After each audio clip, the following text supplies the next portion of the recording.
Hello, my name is Brandon Houghton. I'm a senior at North Allegheny High School, and the following is a sampling of my independent research, started at Andrews Leap over the summer and continued in my free time. My project is based on the Segway RMP440 robotic platform. It's a robust mobile platform that allows me to concentrate on the software side of my project. As far as sensors, I'm using the Microsoft Kinect sensor through the Windows API, and my project is written in C++ using Visual Studio Express. Here you can see one of the final generations of my Follow Me program, tracking my friend through the cafeteria. This is her first time leading the robot, yet it successfully follows her the entire time. Robust tracking took many generations, but was started at Andrews Leap, so let us begin there. The first generation utilized blob tracking through the Kinect depth map to follow a person. So you can see here on the screen I have two zones, a red zone and a blue zone.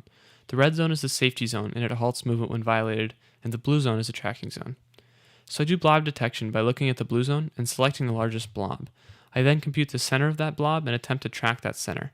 You can sort of see the pipeline in the flowchart on the side. Here I'm walking down a glass hallway with the robot following me. There are two important things to note. One, because my algorithm simply looked for a region. When the TA interjects, the robot treats this as one person, and when I leave, it continues following him instead. Also, this hallway was specifically chosen for testing because the robot cannot see the glass, for much like my TA, large walls and static objects can also take over control, arresting further movement.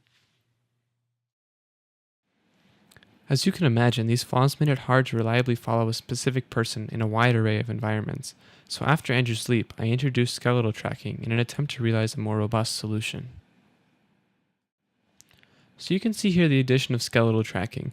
I still retain the blue and red zones from before, however the green multicolor pattern now represents a detected person, and the red multicolor shading represents an authorized person that is currently being tracked. Simply filtering the blobs on whether or not they were a person mostly eliminated false positives on the walls. However, the robot quickly developed an affinity for mailboxes and fire hydrants, so I added gesture recognition to detect if the user had raised their hand over their head, and thus authorized the program to track them, turning them red as seen before. As you can see here on the side, the workflow is largely the same. However, with the addition of skeletal tracking, now instead of finding the center of the blob, I find the hip location and track that to provide a more robust measure of center. You may also notice the improved smoothness in the later generations of the Follow Me project.